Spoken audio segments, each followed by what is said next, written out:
आणि शिंदे गटाच्या माध्यमातून भरपूर निधी इथं दिलेला आहे उमरगा शहराच्या विकासासाठी।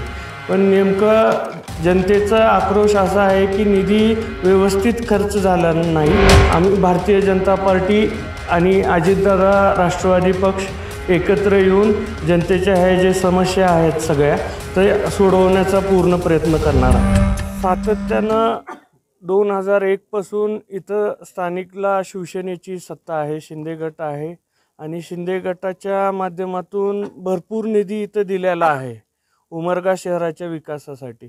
पण नेमकं जनतेचा आक्रोश असा आहे की निधी व्यवस्थित खर्च झाला नाही आणि शहराची परिस्थिती आणखी बकाल झालेली आहे। म्हणून आम्ही आता यावेळेस सर्व जनतेंना विश्वासात घेऊन आम्ही भारतीय जनता पार्टी आणि अजितदादा राष्ट्रवादी पक्ष एकत्र येऊन जनतेच्या ह्या जे समस्या आहेत सगळ्या ते सोडवण्याचा पूर्ण प्रयत्न करणार आहेत।